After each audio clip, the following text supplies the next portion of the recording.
सुबह की हल्की धुंध में ड्रोन कैमरा रामपुर के ऊपर से गुजरता है। कच्ची सड़कें, मिट्टी के घर और मंदिर की आरती की मीठी धुन। रामपुर शांत था, मगर गांव के पीछे फैला खामोश जंगल लोगों के मन में डर जगाता था।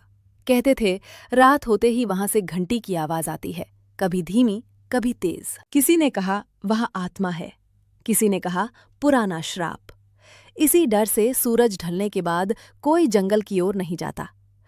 चौपाल पर आज 3 दोस्त जमा थे, समझदार रवि, घबराया मोहन और हिम्मती कालू। गांव में घंटी वाली अफवाह फिर से चर्चा में थी। अगर डर ही हमें रोक देगा तो सच कभी नहीं मिलेगा। चलो आज ही जंगल के पास जाकर देखते हैं ये घंटी आखिर बजती क्यों है। रवि, लोग कहते हैं वहां आत्माएं भटकती हैं, रात होते ही टन टन सुनाई देता है। सच कहूं, मेरा दिल बहुत घबरा रहा है। मोहन, डर मत, टॉर्च और लाठी ले चलो, बस मैं आगे रहूंगा। किसी ने रोका तो पहले मुझे रोक कर दिखाए। तैयारी हो गई। टॉर्च, लाठी और पानी। गांव वाले दरवाजों पर खड़े थे। बूढ़े काका बोले, बेटा संभल कर जाना। सूरज ढल चुका था। तीनों दोस्तों ने टॉर्च जलाई, लाठी संभाली और गांव की आखिरी देहरी पार कर जंगल में उतर गए। पत्ते सरसराए और दूर से घंटी की टन टन सुनाई दी। घना अंधेरा था और रास्ता संकरा। टॉर्च की रोशनी में बस धुआं सा कोहरा और पेड़ों की परछाइयां हिलती दिखती थी। रवि, ये आवाज हर बार करीब आती लग रही है।